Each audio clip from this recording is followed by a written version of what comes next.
Looking at our world from a theological perspective. This is the Theology Central Podcast, making theology central.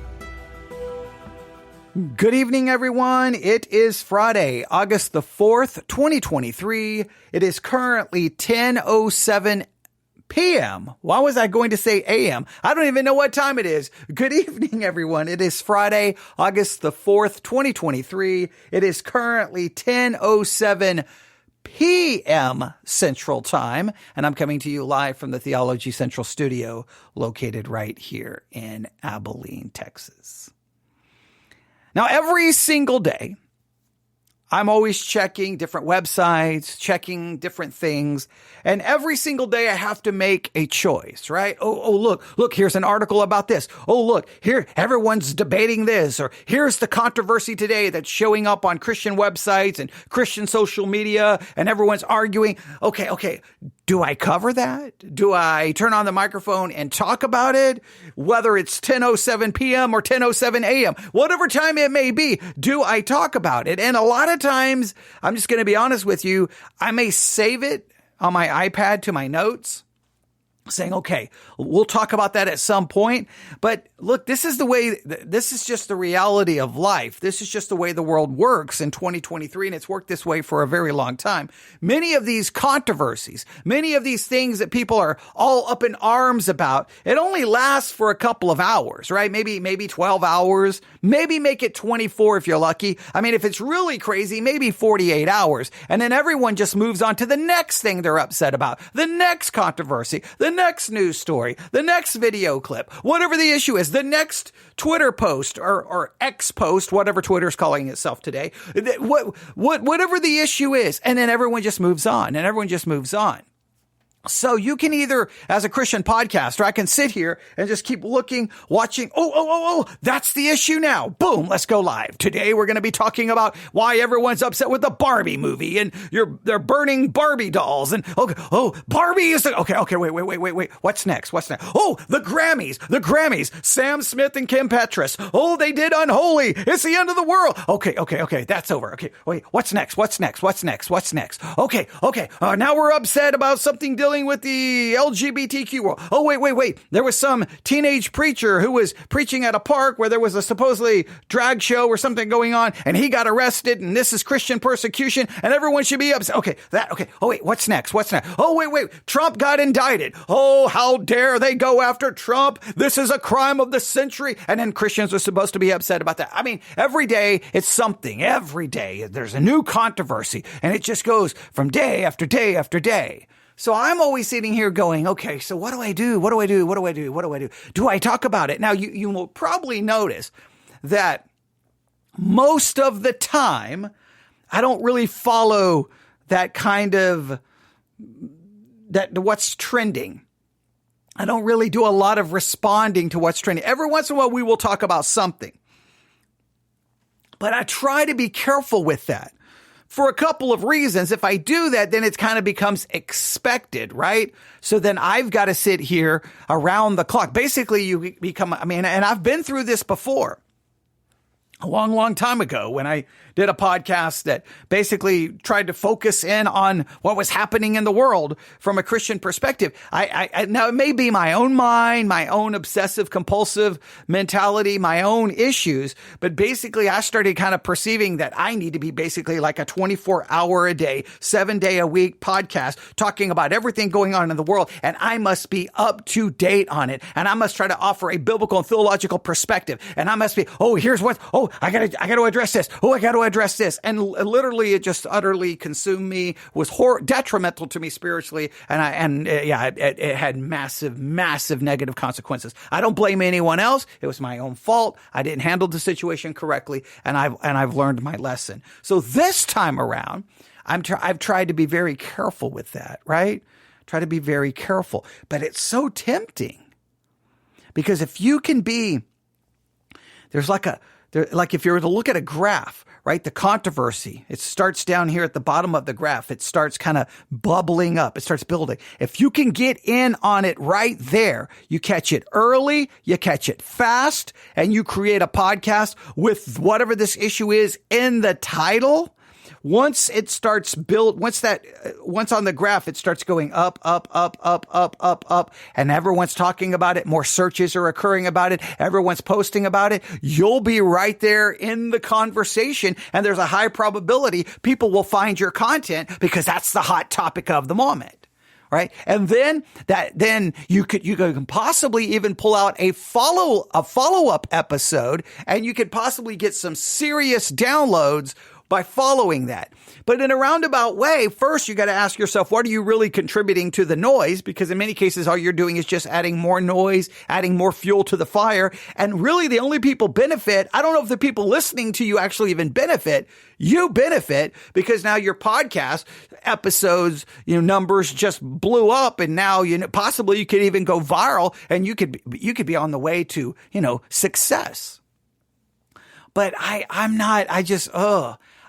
don't like doing that. But at the same time, even though I don't like to do that, well, maybe there's a part of me that would want to do that. To be fair, there's a part of me that maybe would want to do that. But I know how detrimental it would be, especially from a theological, biblical perspective, because all I'm doing is pointing you, even though we're saying we're talking about it from a theological perspective, even though I'm claiming to be talking about it from a biblical perspective, all I'm really doing is just throwing you into the turbulent, world of controversy and anger and frustration and chaos. And I'm not really, trying to move you away from that to something maybe more biblical and more theological. Now, we will address issues, obviously, if you listen to me. But that's why we do things like the Bible study exercise. We do things like law and gospel. We try to do these things that are much more theological. But it's trying to find that balance. But I'll be honest with you, there are times I'll be like, oh, man, I missed that. Why didn't I talk about it? It was right there. I had it ready to go. Why didn't I? And sometimes I kind of kick myself because I think, maybe we could have addressed that. But then there's other times I'll go, I'm glad I didn't touch that. I'm glad I just kind of left it alone. I'm glad because everyone's already moved on. But tonight I started this at 10:07 p.m., not 10:07 a.m. Now it's 10:14 p.m. This Friday evening is one of those situations where I was deciding, what do I do? Do I do another live broadcast? And everything just kind of fell into place because there's a controversy brewing. There's a big uproar about, J.D. Grear. Right? He's a pastor, Summit Church, I think is the name of the church. He used to be the president of the Southern Baptist Convention. J.D. Grear. His name, anytime it's mentioned, there's always controversy because you got, 50% of the people saying he's a full-blown liberal, he's woke, he's apostate. You got the other going, how dare you? He's good Bible teacher. And I don't know. Everyone just yells and screams about everything anyway. So I just typically stay out of it. Every once in a while, J.D. Grear will find himself in a controversy, and I will grab a clip or the sermon and we'll talk about it. And sometimes, I feel like nobody's being fair about the entire situation. Not that I would agree with J.D. Grear and everything, but again, so, all right. But today I started noticing J.D. Grear was showing up everywhere. He showed up on some news sites, started getting emails. Did you see the J.D. Grear clip? Did you see the clip? Did you see the clip? Okay. What are you going to do? Are you going to address the clip? What are you going to do? And then I got from Christian Headlines. I think, was that the last one I got? Yes. I got this today. I don't know the time. Do I have the time? I don't have the time for this. I could look, but it's from Church Leaders, churchleaders.com. And here's the headline. J.D. Grear rebukes his congregation for arriving at church late and leaving early. Now, the clip of him rebuking his church has gone, I don't know if it's reached, I don't know what the number is for viral, but it's definitely reached a level. It's definitely reached a level of notice. Maybe not viral, but let's just say it's getting around and everyone has strong opinions, right? Most of the opinions are, how dare he, rebuke his church? He's the kind of pastor who creates these problems because they turn church nothing more into a show. They turn it into a production. And because they do so, people treat it that way. Then he gets mad because they're treating it in not a very sacred way. He's the problem. Others are going, well, no, I think he's onto something. And and then others are like, no, he's not conducting himself as a godly man and he's getting too upset. And this is not a family to talk to people that way. And everyone has their opinions about it. So it's one of those situations where I was like, well, do I address this? Well, I just thought, you know what? It's Friday evening. I don't really want to necessarily get into like a 2-hour broadcast. So let me grab the clip and we will play it and I'll get your opinion on it. Now, let me make it very clear. If you listen to us over the last couple of days, we did a number of podcast episodes about anxiety attacks where we reviewed a sermon by Stephen Furtick of Elevation Church. Now, that started because there was a TikTok video that my daughter sent me, a quote from basically a very short segment from that sermon. Now, once we listened to the entire sermon, it did not come across near like the clip made it sound. And you know how I feel about these clips. They drive me crazy because you're taking a pastor's words out of context. And it's other Christians who do this. There's some Christian social media accounts. That's all they do is take sermon clips out of context. And then everyone condemns it. And everyone just jumps in and back. And if they don't like the pastor, he's trash. He's and they just tear him apart. If they like the pastor, oh, praise God. That's preaching right there. That's exposition right there. That's exegesis right there. So if they love the pastor, they don't even know probably the context. It doesn't matter. It's great. And if they hate the pastor, it's bad. And it's just so childish and tribal and taking sides. Ugh. It's like sports fans bashing the other team. It's so ridiculous. It's just, there's nothing godly about any of it. But the main thing that bothers me is you're taking it out of context. So here's one of those situations.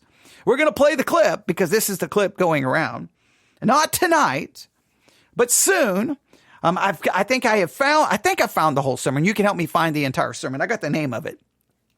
I did ask someone hey, do you have the link to the whole sermon? No one ever. I could get the clip. Nobody would ever respond to, here's the whole sermon. And once again, those sites that post the clips, they never post the link to the whole sermon. That is just so disingenuous and so disrespectful. And Christians engage in that trash game. I can't stand it. All right. I can't.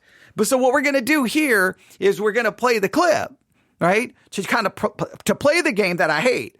And then I don't know, maybe tomorrow. I don't know if we'll get to it tomorrow, maybe Monday.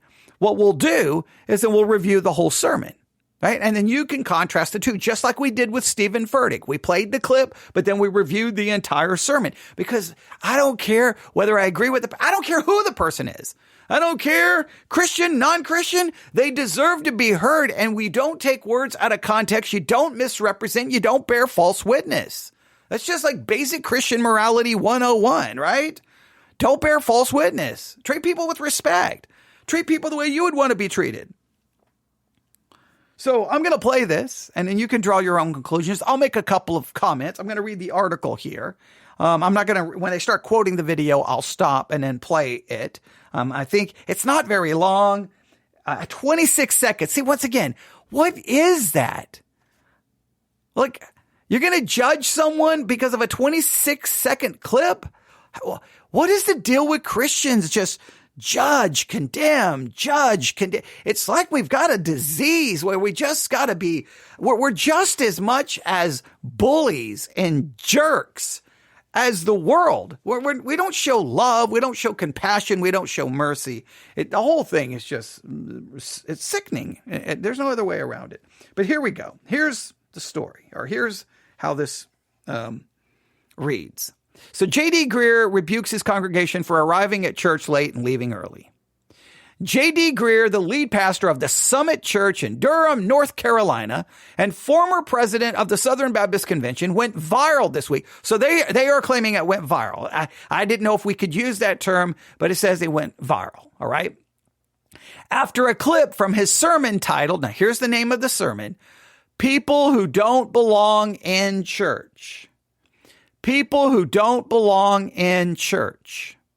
All right. Now, if you look up the Summit Church, J.D. Grear, that's Greear,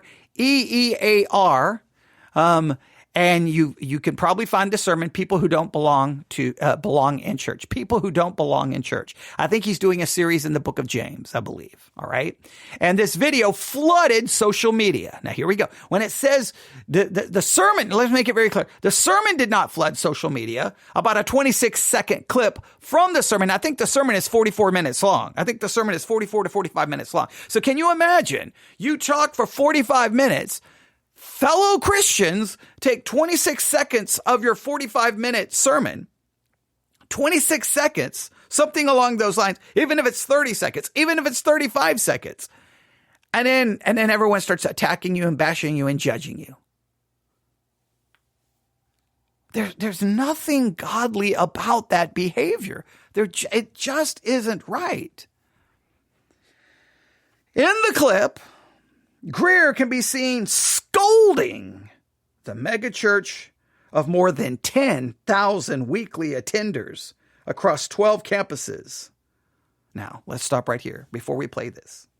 When do you think it's right for a pastor during a sermon that's being live streamed to offer a harsh rebuke to the people? When does a rebuke ever cross the line?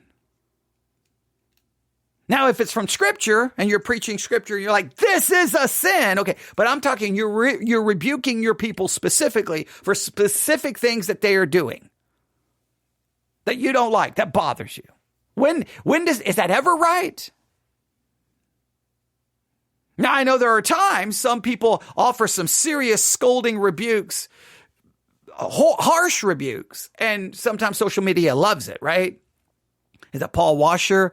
He's had some serious words to say for people, and some of that gets like, that's great. I think R.C. Sproul? He's that famous little clip of him saying, "What is wrong with you people?" Right? And is that?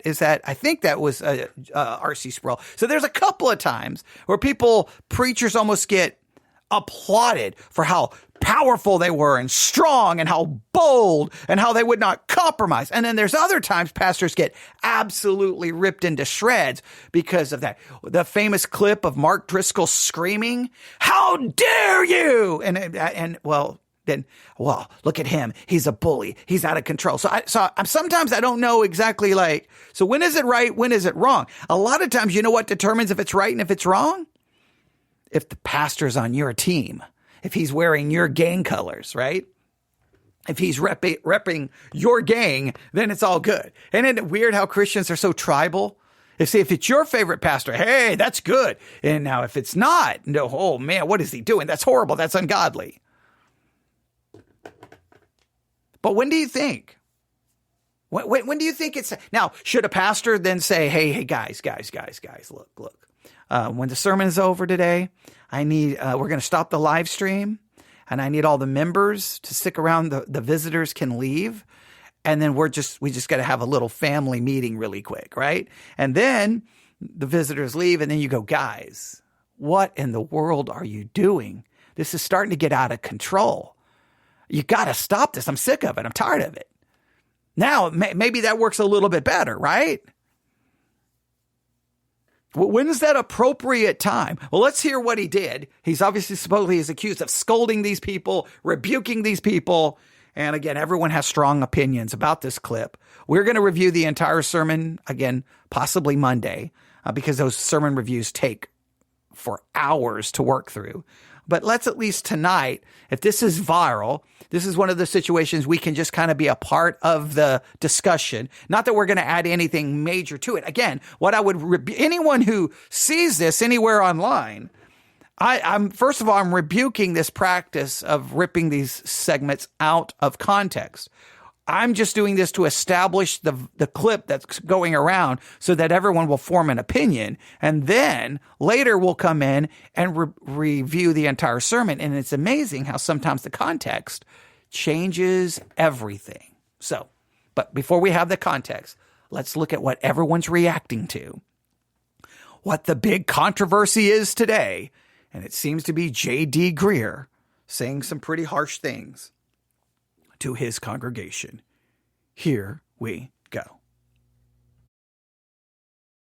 It's one of the things, honestly, that irritates me about you guys that cruise in 10 minutes late or leave 5 minutes before we dismiss. It's not that I'm mad that you're missing part of the service. It's that you treat church like a religious show instead of a welcoming family that you're a part of. When people say that the church is unfriendly and it feels like a big production, you're the problem. And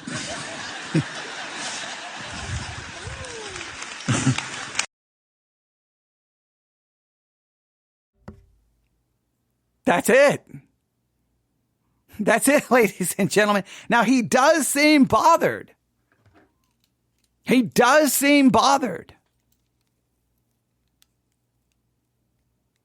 Is it a legitimate complaint? So let's just start there. Right? Now, we don't have a context right now. We don't have any context. And I have a feeling context may provide us a different opinion of the entire thing. It may provide it, right? It may provide it. We have the name of the entire sermon. So look, even before I review it, you can go listen to the entire sermon. Let me give it to you again if I can open my iPad here. People who don't belong in church, J.D. Grear, Summit Church. You should be able to find it relatively easy. I'm assuming it's the most recent sermon. J.D. Grear, Summit Church, Durham, North Carolina. People who don't belong in church. Do you want to hear the clip again? Do you want to hear the clip one more time? Do you? Of course you do. I do. We'll play it one more time since, everyone's talking about it. We'll let you hear it one more time. Here we go. it's one of the things, honestly, that irritates me about you guys that cruise in 10 minutes late or leave 5 minutes before we dismiss. It's not that I'm mad that you're missing part of the service. It's that you treat church like a religious show instead of a welcoming family that you're a part of. When people say that the church is unfriendly and it feels like a big production, you're the problem. And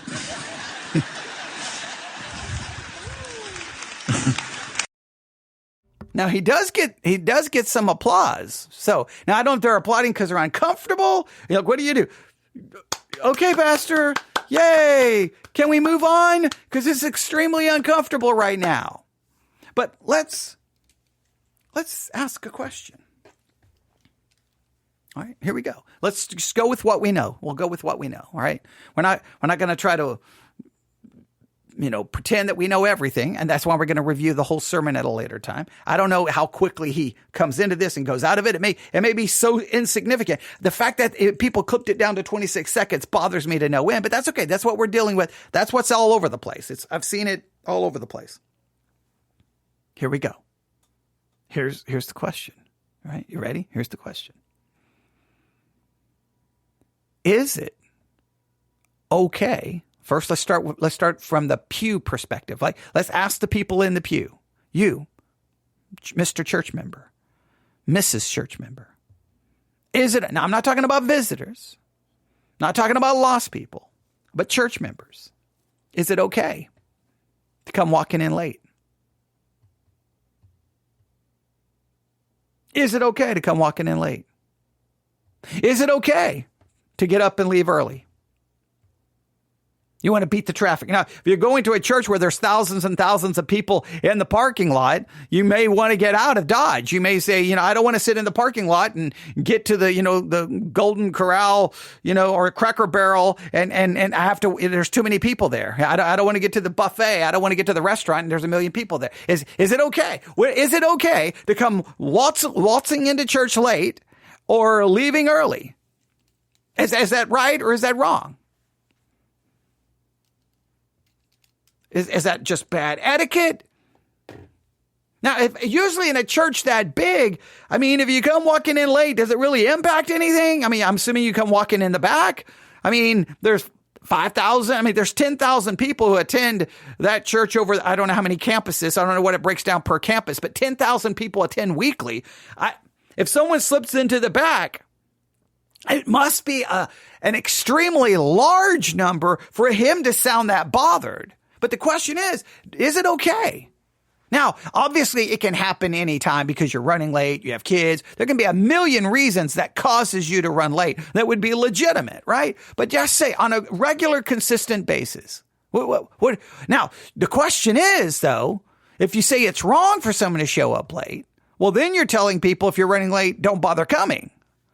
I don't know if you really, is that the vibe you want to give people? Hey, I'm sick and tired of you people showing up late. Well, then the people, anytime they're running behind will be like, well, we're not going to church. Why? Because I'm not getting griped out for showing up late.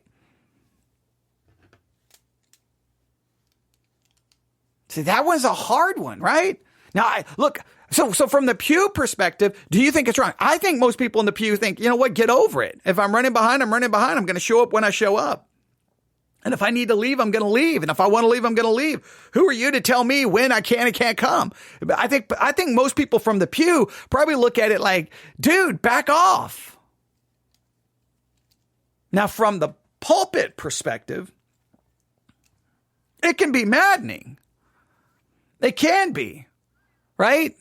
You're sitting there preaching, and then all of a sudden here comes people walking in. Well, it always feels like, oh man, okay, what do I do now? What do I do now? Do I stop and then try to review and catch them up? Because they're looking around like, what passage are we at? And it's just like the whole thing is so disruptive. In a small church, I don't know what it looks like in a large church, but in a small church, it can be so disruptive. It's like you just want to stop the whole service. You just want to say, stop this, stop. We're just going to start over because the whole thing is so disruptive. They're there trying to figure out what passage they're looking around. They don't know what's going on. They've missed, they don't even know what point you're trying to make. And so it's maddening. So my approach now as a pastor of a small church, I'll just do everything I can to wait.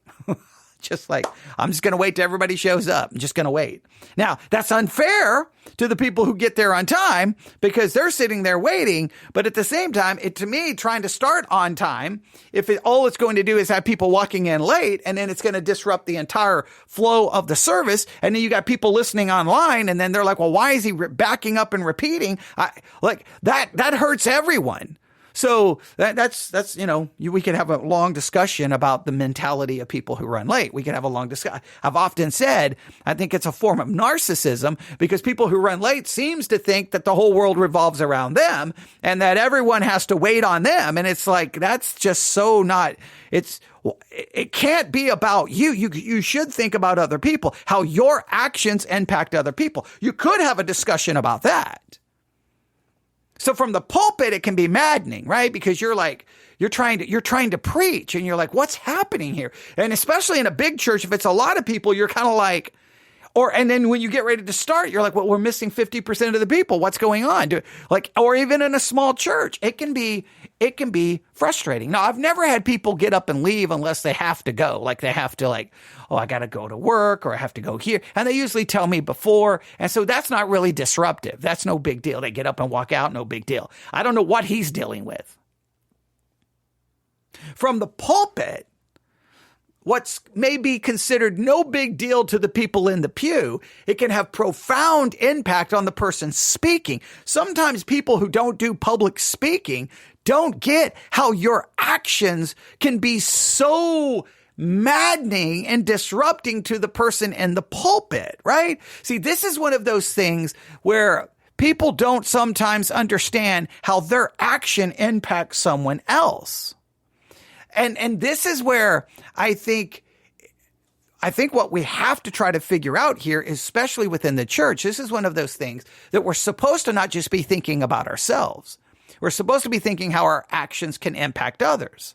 So as a pastor, you have to think, okay, this is bothering me, but if I go off on this, I'm putting me maybe before them because maybe then all I'm going to do is actually cause them not to want to show up if they're running late. And it's actually going to keep them from showing up to church.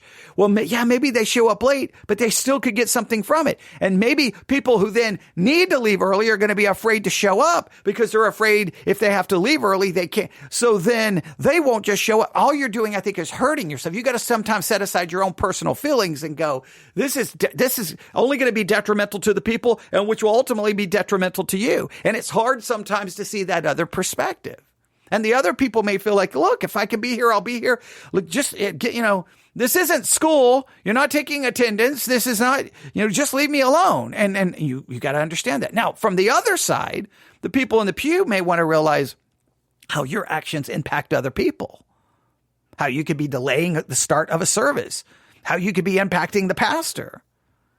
Sometimes people in the pew I'll show up, I won't show up. Maybe I'll be there, maybe I won't be there. Your actions impact other people. Your actions impact the entire service. So it's one of those things we all have to constantly look at ourselves to go, is this a problem? Now, I want to do something. So I want to look at it from both sides there, and you can just try to decide: is it right or is it wrong? Is there a right and wrong way of attending church? Now, I don't know if we can biblically say this is how you're supposed to show up. You're supposed to show up 5 minutes early. You're supposed to have a notebook, a Bible. You're supposed to have prepared. You should have read the text last night. You should have looked over everything. You should have reviewed your notes. You show up prepared and ready to learn. Now, as a pastor, you wish all of that is true. But the reality, it's not true. They show up whenever they show up, in whatever mood they show up, with whatever they want to do, and whether they want to pay attention or take notes, you don't know. Sometimes the people in the pew don't realize how they impact everyone. Sometimes people I've seen people sitting there on their phone playing games, and you're just kind of like, do you mind? I've seen people doing all kinds of things. Like, you're preaching and they're just over there doing something else, and you're kind of like, now maybe in their mind, they're actually listening. Maybe they are, but from a pastor's perspective, you can be like, I don't know, maybe, do you think maybe you could turn off Netflix? I mean, okay, maybe that's a little hyperbole. Do you think maybe you could, turn off the Kindle? You're reading, that romance novel? Okay. Do you think maybe you could stop clipping your fingernails? Whatever the case may be. Sometimes you see some do you think maybe you could pay it? Sometimes you see some weird things going on in the pew. Now, the person in the pew don't think it's impacting anybody else, but you're what is happening over there? So I think everyone has to be aware of how it impacts other people. But let's think about this. We have seen this. There's been news story after news story after news story, and I'm aware of this because my daughter works for a major airline. There's been a lot of crazy things happening on airplanes. Right?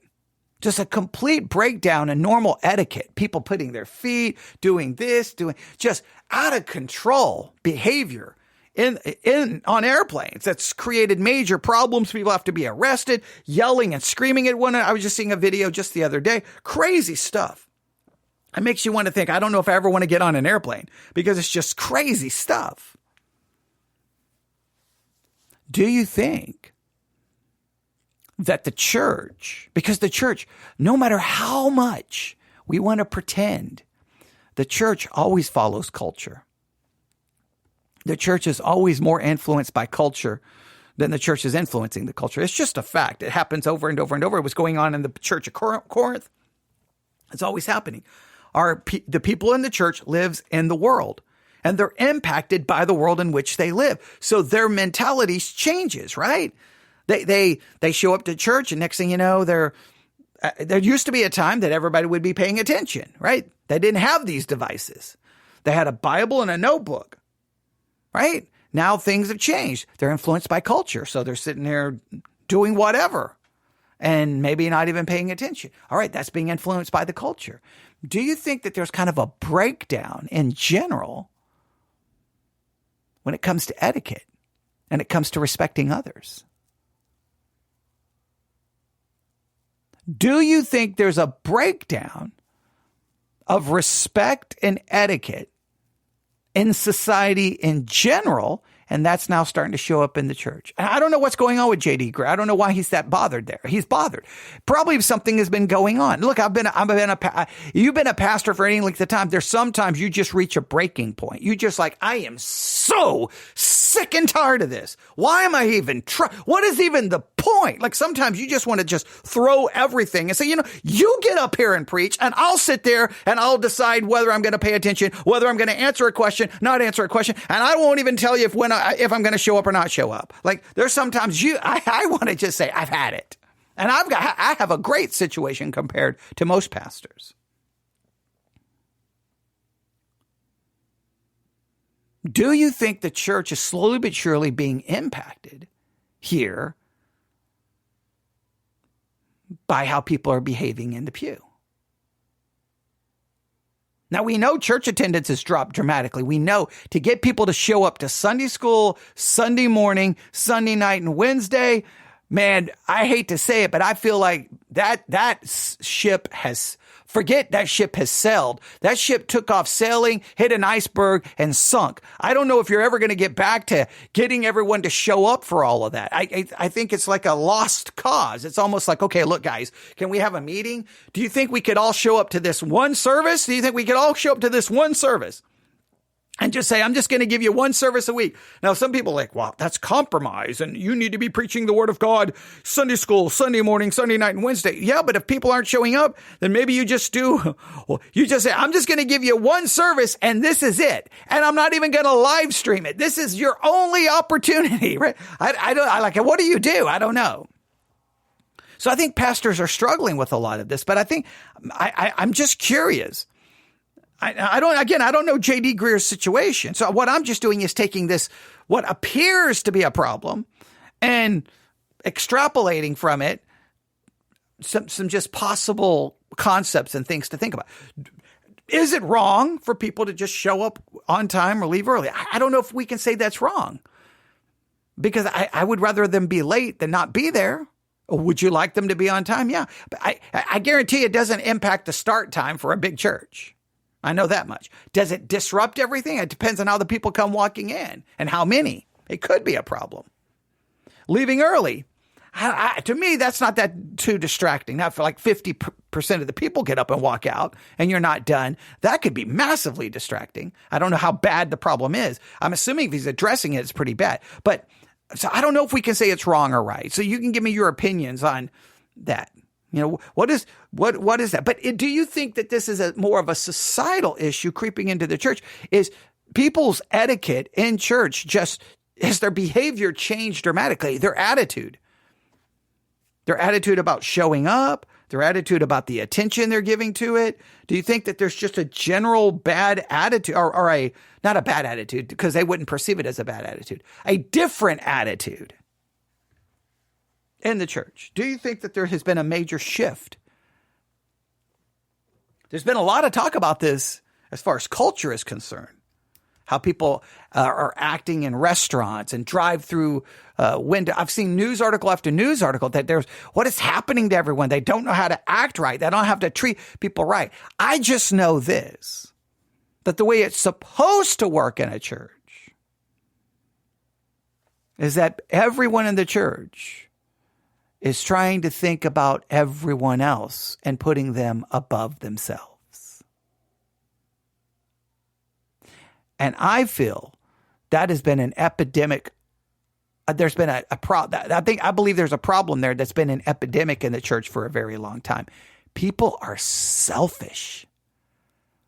People are selfish, man. I know it to be true. Every time I've ever received a call or someone starts complaining about something going on in the church, all they care about is themselves.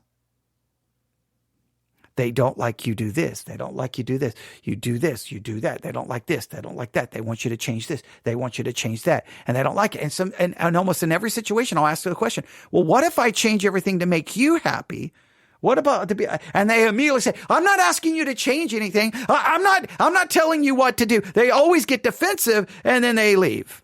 Yeah, you were telling me what to do. You were telling me, and you were giving me an ultimatum that I have to please you. And if I don't please you, you're going to go get what you want. And when they leave, do you think they care about anybody else that's left behind? Peace out. They're gone. If the church collapses, it collapses. Who cares? Who cares if those families feel like, well, now where do we go? Who cares about the kids left behind? Now, I'm not saying that someone should always, I'm not saying that means you should never leave. I'm just saying that you have to at least consider your actions impact other people. Your complaint. Why are you the one complaining? Because why is it always about you? You've got to sometimes ask yourself, do you believe you're the master of this universe? You're the captain of this ship. You are that the church is supposed to perform for an audience of one, and that's not Christ, that's you. Now everybody's like, no. I'm not saying that. Everyone always says they're not saying that. And so then they start looking for the most spiritual. Well, you're not preaching the gospel. That's the always go to. I've heard it. You're not preaching the gospel. Oh yeah, we just did 17 weeks on the doctrine of justification, but you're right. We're not preaching the gospel. Oh my goodness. I'm so sick and tired of that, right? Because then you got to have some spiritual justification other than someone just saying, well, you're not preaching how I want you to preach, and you're not preaching what I want you to preach, and you're not teaching what I think you should be teaching, and I don't believe what you believe. Okay, then says I, and now go satisfy the I going somewhere else. But no. See, that sounds so jaded. I just knocked the microphone halfway across the room. I'm sorry. What do you think? What do you think about all of this? I don't know. Now, it's easy to say, well, the times are changing. Back in my day, everyone attended church. I think there's always been issues with this, always, because we're the essence of our sinful nature is self, right? Is selfishness. What do I always say? Sin is the exaltation of the I. It's the exaltation of yourself. Sin is the exaltation of yourself. That's what we do. We exalt self. But when we're Christians, we have a way of making it about us, but then using spiritual justification to make it about us. We always feel like we have a spiritual justification. We want to do this like, I think we need more time doing activities. What do we call it? Fellowship, right? See, we can dress it up in spiritual language. We need to have a camping trip because it's godly. We need and use spiritual. You want to go camping. You want to sit around talking about the weather, putting food in your face. Just say that you want to hang out and have fun. You don't have to always say we're going to make it godly because you got something you want to do. Just call it what it is. But I think we've always have a problem in every generation. This generation, it just may manifest itself differently. People just may have a more casual. Now, some people are blaming J.D. Grear. Well, you kind of created a church that creates this attitude. But I've seen this attitude in mega churches. I've seen this attitude in small churches. I've seen this attitude in so-called seeker-sensitive performance kind of churches. And I've seen it in very conservative Bible-preaching churches. People are just selfish and self-centered, and there's a bit of narcissism in our sinful nature. And this is true from the pulpit and in the pew. We think about ourselves, and we think about how it impacts us, how it impacts us, how it impacts me, how it impacts me. I'll be honest. As a pastor, you think a lot about that.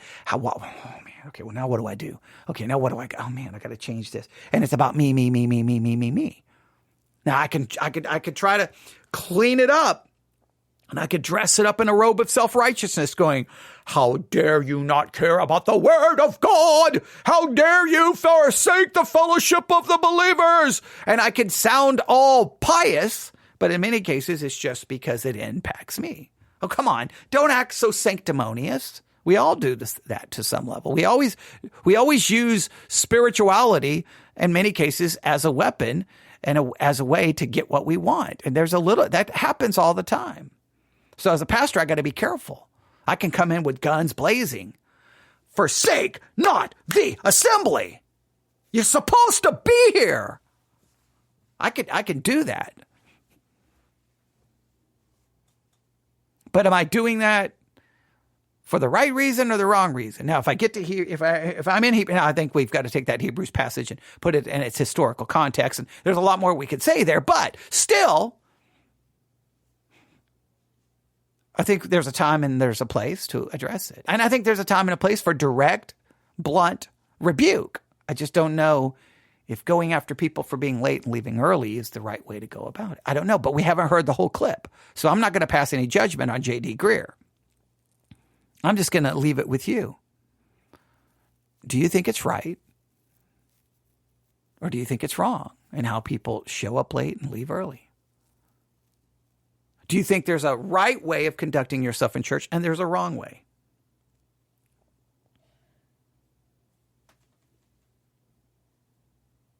I think that's important.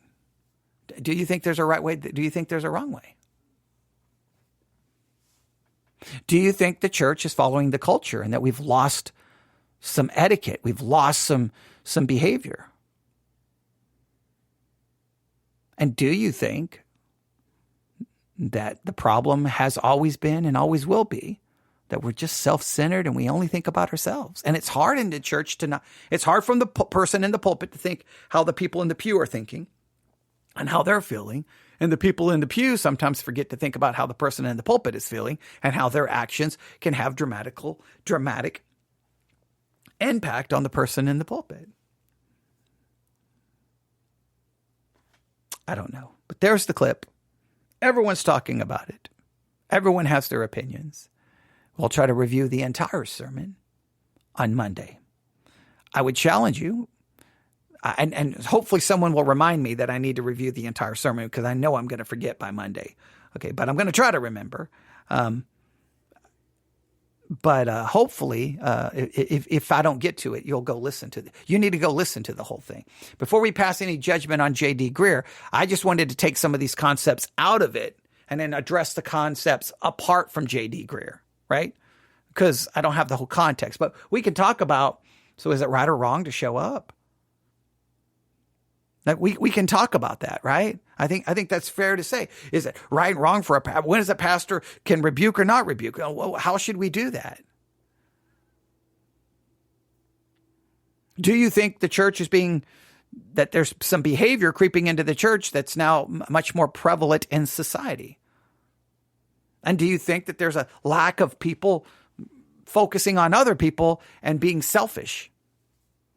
All of those are things that we can take and not have to pass any judgment on J.D. Grear. We can take this and look at ourselves. But what we love to do is take it and look at J.D. Grear and condemn him instead of looking to ourselves.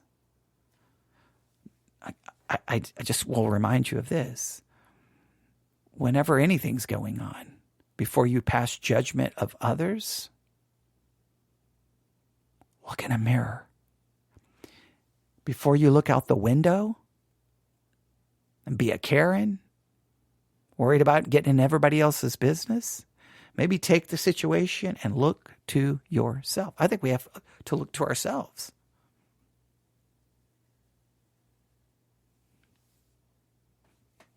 newsif@yahoo.com, newsif@yahoo.com, newsif@yahoo.com. Thanks for listening to this special late night episode of the Theology Central podcast that began not in the AM, okay? I don't want anyone to say, man, he ended that at 10:55 p.m. and he started it at 10:04 a.m. No, that is not correct. I started it, I think, at 10:04 p.m. and we are ending it at 10:55 p.m. Everyone have a great, great night and a wonderful weekend. God bless.